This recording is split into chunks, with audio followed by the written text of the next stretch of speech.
Awendo sub an japur. Pur mar niang' ni chako karang'o? Chutho pith mar tiang' to en gima asebedo katimo ka adongo nyuol ka to ka endi an konyuol to yudo ka tiang' no achiel kuom cham mipuro makelo pesa. Koro ne ipidhe gi jonyuolna kaneno manyaka bende koro achopo kuma nyalo chako pidho tiang'. Koro nachako 2008 mane puodho mar chako godo matin. Ne en mano rundu moro matin mana machako godo. Koro kanye mana chake pidho tiang'.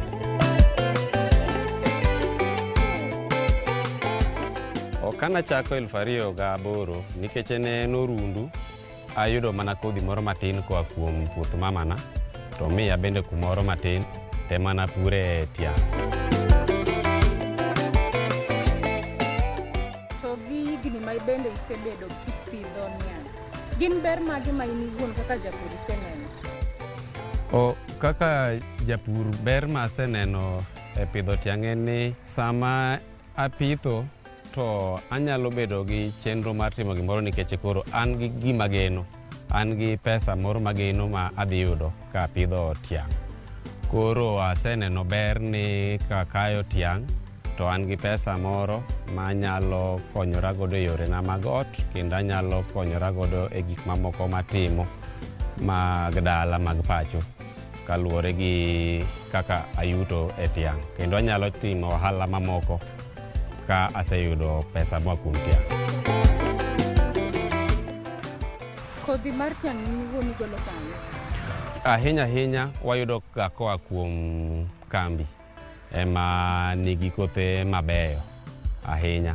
To ka dipo ni ng'ato ok okawo mar kambi, kaka samoro okawo mar kambi, to akawo kuom puotha moro mane kothe ber, ema ng'ado e dweche ma owinjore kar ka en gi dweche moko 11, 12 ka. To koro en mobedo kodhi mar puodho maduong' madhi pidho. Wan kod kothe ariyo ahinya ahinya matimo maber ka. Mano en N14 gi 945. Gin gikawo dweche chakre 17 nyaka 24 ka to gisechiek maber. Koro koteklo romo dweche 17, 18 to onyalo ng'ade mar dhi rego e mashin. To kata kokalo nyaka dweche 24 bende pod ober abera, pod ochiek en gi sukari maber kendo gi tan maber ma pod ogolo ratil maber kendo chulo japur maber. Tiang' ahinya ahinya timo maber e lo ma kisungu wacho ni red soil ma rabuor nikech tije bende yot lobno. Ok ong'eny gi pi ahinya nikech tiang' dwaro pi mana moromo. Koth ka ng'eny ahinya bende pi chung' e iye, koro ok odongi, olokore aloka magalagala. To kata mana lo marateng' bende nikech lopewa gi obet mopogore opogore. Kuonde moko nigi ewi got, lo marakwar, kuonde moko kirie rido kata siany be lo marateng'. To en bende korite maber moyawne ohula maber ma koro pi oketh tiang', to kata lo marateng' no bende tiang' wuok maber. Nafas mar tiang' spacing kaka itimo, thothne wabaro puodho gi tinga ma wayudo ka ng'enyne kaka mbiyo wa mar baro no ero nikech kweno gin ema gin go. Koro gin gi that standard spacing ma wuok maber ma kopidho e tiang' to tiang' nyuol maber nikech kodiye ahinya to tiang' biro dongo ka odhero nikech gilaro chiemo. To ka bende owe space madongo ahinya to iwito chiemo nikech onego wati kod space man kodo makare mondo wayud yuto mang'eny manyalore mantiere space no. Chutho mondo mi ng'ato yut maber e pur mar tiang' nyaka ilos puodho makare. Nyaka ipur puodho maber mi iore mobed mayom kore ka ibaro puodho. Kaeto koro kosekel kodhi be ikelo mana kodhi ma pok oti ahinya. Kodhi ma dweche moko 12 ka duogo chien, kodhi mang'eny 14. Mane kodhi ma ti. Koro ipange wang' laini bugono maber kaka obare, kaeto ing'ade. Gimomiyo wang'ade e bugo kanyo en ni mondo mi kata kane tow moro nitiere to tow no kik kaw tiang' te. Koro kata ka moro ne nigi shida otuo kata otow to en mana mong'ad matin no kaeto ipidhe ogwenyore ka kuonde matigo ong'iyo direction achiel, kaeto koro ipidhe bende gi mbolea mar DAP. Ok de awach konyruok ma county government osemiyowa kaka jopur tiang', but sirikal mamalo mabit nomiyowa kony komiyowa mbolea mabit beche ni piny, ma en ochalo nus bei ma wang'iewe godo kumiuse mbolea e duka. Nigi chiro maber nikech wan kod Nyasaye ogwedho wan gi kambi machiegni ka ema watere tiang'. Koro chich tiang' to en gima nitiere maredi, ma tiang' moro amora ma oseromo to gikawo kendo chudo bende ber. Joma tin ema samoro rego nguru, to mano to joma tin nikech nguru be karo tiang' matin. Kar keno tok dwarre ahinya tiang' ka, en odwarre ni kosebete titere kambi. Nikech sechego bende ma sucrose content, sukari ma wadwarono ni malo ka kore ka obete ma pod en godo no. Kobudho to owito sukari no.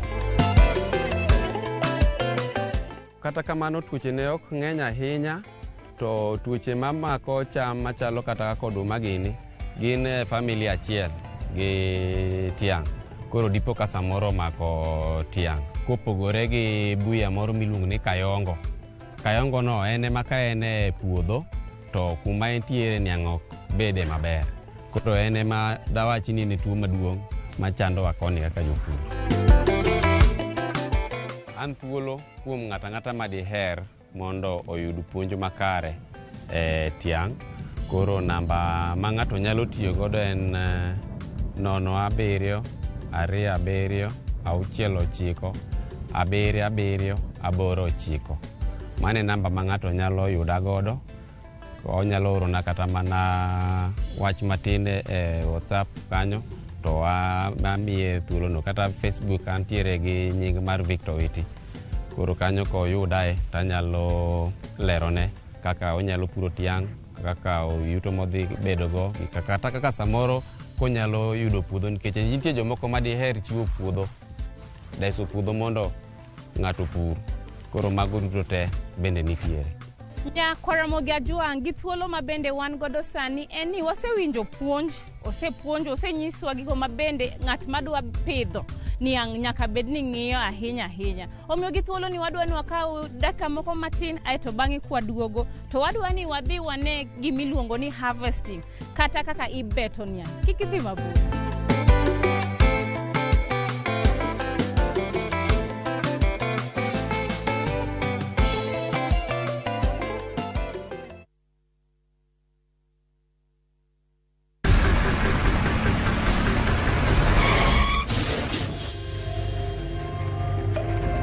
Pole sana madam. Usijali. Wacha wasiwasi. Jana ni nini mbaya? Unaangushaji customer bana. Kuendesha bike bana. Nimemwambia atulie. Atulie aje mumia. Niko na bima boda. Bima boda. Bima boda inaketa kila kitu. Aje sasa. Bills zote za hosi ziko catered for. Chukua simu yako. Una dial *487#, choose insurance. Alafu na select hapo bima boda, fuata hizi instructions zote. Once you pay unapata that party sticker yako instant. Kain gi okumba mar boda boda mari, kata kama sira ojuki, wan kodi, kike baji goyi, bang masira. Yudo okumba mar bima boda, ne boda boda ni kawuono, e nengo moyweyo mar shillings 100 kende. D*487*4#, mondo mi yud bima boda.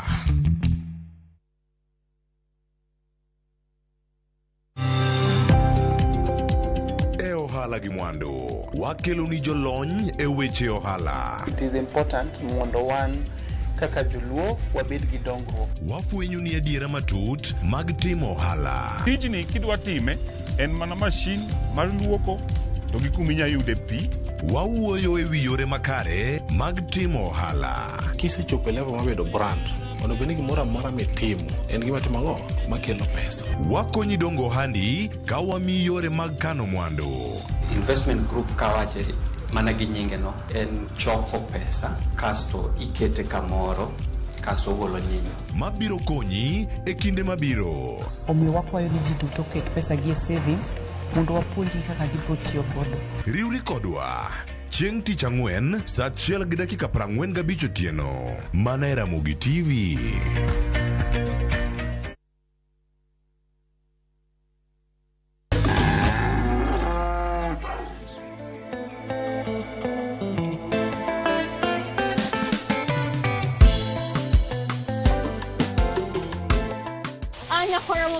Git thuolo mabende sani wan godo kae en ni wadwa neno kaka ibeto niang'. Gi sani e wantie kumoro ma kisungu dendo ni harvesting. Ma gima sani dhi mbele nikech gi sani e jogi beto niang' ma bang'e ibiro kaw titere kambi. Victor. Yes. Daher ni nyisa ni en ang'o adier madhiga mbele ndalo kata odiochieng' machal kamae ka? Odiochieng' ma kamaendi koro tiang' kose ikore mochopo dweche monego bete to koro watimo beto gi dhano nikech onge gi mashin mar beto. Koro dhano no kotimo beto be ka giyudo yore gi mar kaka ginyalo yudo pesa ma gitimo 1, 2, 3.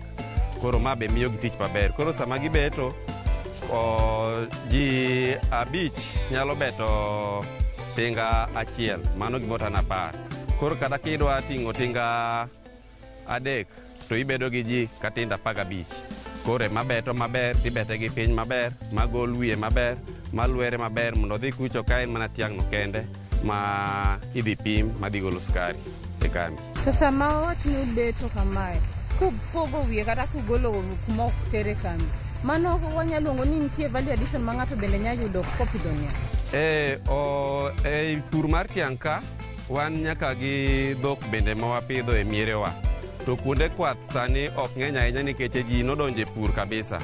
Koro tiang' kobeti to wiye gi bende watiyo godo e miyo dhok mondo ocham, koro konyo e chak to kod pur nikech tiang' bende wabugo mana gi dhok ng'enyne. Koro dhogo chamo wi tiang', koro magi ok kethre. Gin bende wakonyo waketogi maber, koro wadhi miyo dhok, koro konyowa maber e yor kwath. Ber mane ma in kaka japur iseyudo e kambi mar Equity kata bank mar Equity? Bank mar Equity osekonya nikech kana achako puro nachako gi puodho matin, koro nakeno ga gi Equity. Sasa mayudo pesa takeno gi Equity. Koro Equity nomiya pesa ma chako deso godo puothe, koro amedo eka 1, eka 2, ma koro achako bedo gi tiang' mokanyal kata mana sombo maber katero e kambi. Koro ne chuna ni koro wamanyo tinga wahaya mating'o na tiang' katere kambi. Koro nachaka dok ir Equity, ma Equity finance na ong'iewo na tinga. Koro sani an gi tich mayot kabisa tijena matimo nikech an gi tiang' marito maber, kaeto kasebete tating'e mane tingana. Koro dhi ochopo e kambi e sa machon. Koro tianga be ok budh ahinya e puodho nikech an gi yo manyalo tero godo tiang' e kambi. Koro mano bende miyo beto ruyore. Kinde mar beto kosechopo to an abeta mayot nikech jobeto nitie, to tinga bende an godo, ating'a tiang' tatere kambi. Omiyo wadhi maber ahinya. Bangi mar Equity osekonyowa, kendo atemo jiwo kata mana jopur mondo gimed bakore gi bank mar Equity ma branch makani. Ji bro dhi maber, aseneno ji mang'eny modhi maber kod bank mar Equity ma awendo ka. Owach ni samoro diher chulo jotich ma in godo to pesa ma kisungu dendo ni hard cash kata pesa miting'o fuko onge. Bende gin gi gimiluongo app moro ma iwacho ni mar kano pesa mar simi ma be inya tiyo go samoro amora? Equity ni kod yore mopogore opogore ma wanyalo yudo godo pesa. An gi moro ni mobile app. Mobile app ni eri ema donje takawo godo pesa e account na. Koro ok ochuno ni nyaka adhi aringe bank nikech puothe bende ni maboyo boyo, bank ok ni machiegni. To bende wawuotho e puothe, wuotho gi pesa bende ok yot ahinya. Pesa nyalo lalni, onyalo gwenyore e yo mopogore opogore. Koro ka entiere bank kacha to yot nikech agolo e mobile app kanyo, to anyalo chule ne jotich katiyo kod M-Pesa margi, to giyudo maber kata e account margi mar Equity. Nikech gin bende ng'eny gi be ayudo ni nigi bank mar Equity. Koro kagolo Equity account na takitonegi margi. Koro mano osebedo ka konya maber chulo jotich ma watiyo godo e yore mag tiangi. Bende ne ubedo gi session kata classes ma bende ipuonji kaka onego bed ni itimo ka gimilo? Kanadhi Equity, kano osiepna moro nowacho aneno ka ichandori onge pesa badi kony godo ohelni ni, koro dware ni mondo iyud hola kuom Equity konyowa ka. Koro an kanadhi holo pesa wuoyo kodgi, to mano emak ne gipuonja bende kaka gikuongo ng'iyo ka bende anyalo chulo pesano. Gikuongo ng'iyo kit ohala matimo ka bende nyalo kelo pesa ma akaono. Koro kamano ka giseng'iyo ma giyudo ni anyalo miya, to gibende gipuonja kaka de achul pesano mondo mi atiek chule chon mondo gichak gimeda machielo. Koro gisebedo koda machiegni puonju ma kinde ka kinde sa asaya madhi kao pesa. Manyiso ni kaka japur nitie kony adek kata ariyo ma iseyudo koya Equity kopogore gi ariyo misewacho? Equity kopogore kata mana gi hola mane gimiya matimo godo pur gi ohelni mamoko, gise nyaka ng'iewo na ot, gimiya mortgage ma ang'iewo ot moro nitiere Kisumu, adhi kode maber. Aneno ka bende achule mana maber nikech chenro na mag ohala gi dhi maber kapod an gi Equity. Koro mago gin mako ma Equity osetimona, to kendo an gi geno ni gibiro timona mokalo mago ka wan kanyakla kodgi. Manyiso ni sama uwuoyo kodi ni awuoyo mana gi landlord? Donge an landlord kaya.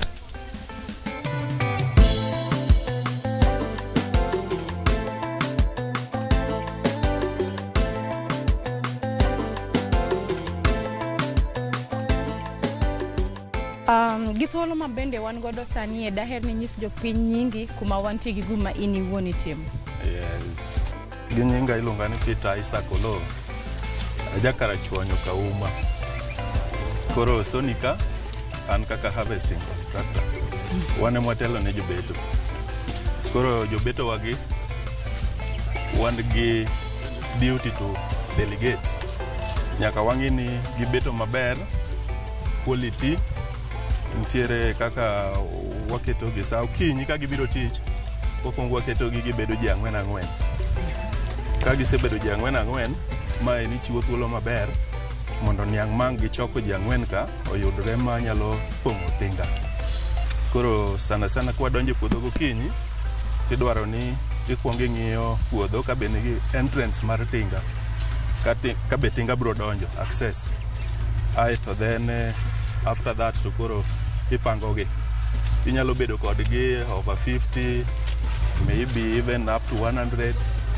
Koro you have to organize them in a way ma ok gilar tich. Sani bing'eni koro tich tin, niang' odok piny to ging'eny. Koro nyaka ibed kodgi ka ichano gi maber mondo gitim ok gilarore. Koro first of all kabisa wapango gi gokinyi, to moro ka moro bedo gi line 4. Line 4 gi ubro beto gi piny, kaeto trash bendo keto mabor maganda. Oketo mabor gi niang' moseloso kaka koro ma. Kasto then stack, nyaka gipang stack. Maiso ni niang' te nyaka gikel together mondo wakony tuo mar niang'. Samoro transport nyalo deko matin. Koro ka gipange ma obiro kanyakla achiel moting'ore malo, to chieng' ok donje ahinya. Mano one. Machielo pango stack no konyo e kwano gi. Ang' koro ing'eyo ni contractor cha nigi stacks adi. Koro kioro tinga kanyo ting'eyo ni tingni marom kama emonego waor e area makama. Koro kaka kama wantie ni Mason 4, load ni iluongo ni 414A. Asedhi round kaka onyinge gi, load ni dhi bedo gi around 27 stacks. Koro mage stacks ma dhi bedo iye ka.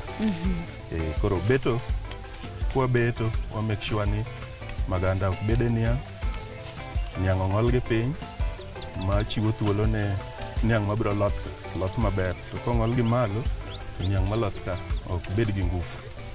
Ginyalo wither sa drought.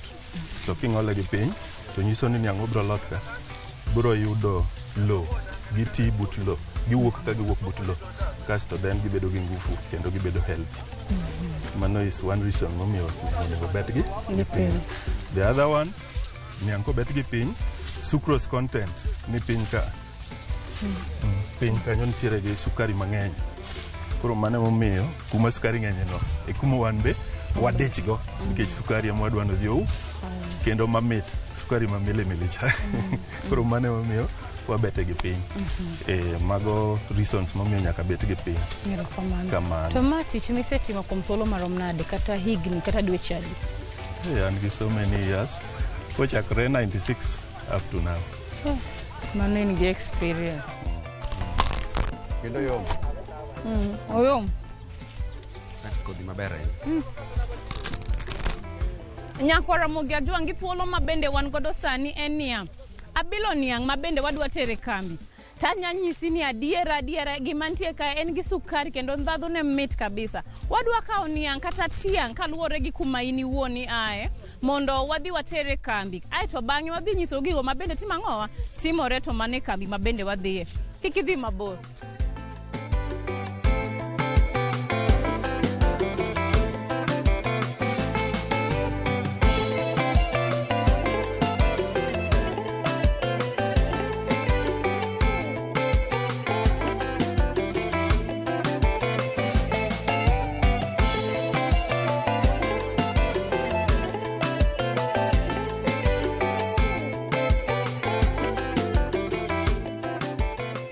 Koro kae wapimo niang' gi jopur. Ka japur osegolo niang' e puodho, to bire first step mar token issuing. Akia ni utimo nang'o kudwa ng'eyo details kata gik ma bende farmers timo. Gibiro gi book indiko koso timo nang'o kae? Driver ko biro gi delivery note mar japur from the farm. Okelo will all the details mag japur. Nying japur, location, eka mar puodho, gi mileage tag mora mora ni kanyo, even the name of cutters mar bet keto kanyo. Koro ko biro to amiye delivery token card, because our system is computerized, nothing can be altered. Koro ko se miye down there, koro ko biro weighment. At our weigh bridge, it is calibrated to the required standard as per the KEBS. To wach ni odiochieng' achiel unya bedo gi jopur adiwa mabiro iruka? Actually jopur ok bi ko irwa ka wan kelo nwa tiang' to wapimo. Jopur ko biro to dhi agriculture. Our work is just to pimo niang'. Koro japur onge maluwo tingane, obiro gi dinot mondike nying japur gi field mare. Koro mae emedhi, koro japur biro yuda. Koro japur ka dwaro payment to biro dhi mana ko e offices kocha. Koro kusetieko timone weighing, ekutere factory kocha koso nitie kuma uchako uoloke? No, kose biro motimo weighment tiole Kenyad. Eko kitere masin? Korka masin kawe. Koro luwore gi kaka ng'ato biro kata nini tinga kata tractor mokwongo emiketo e masin? Yes. To ng'ama timo ne gigi miluongo nang'o kudwa ng'e ni nitie mokethore kata nitie maber koso mano koro mbele kocha jo masin biro ng'e? Nitie maricho mabedo ga stop to out. Nitie jo agronomy mang'iyo trashes, moko nigi trashes yugi mang'eny mago ok ber kidonjo, but gibedo captured kapoko gidonje weigh bridge.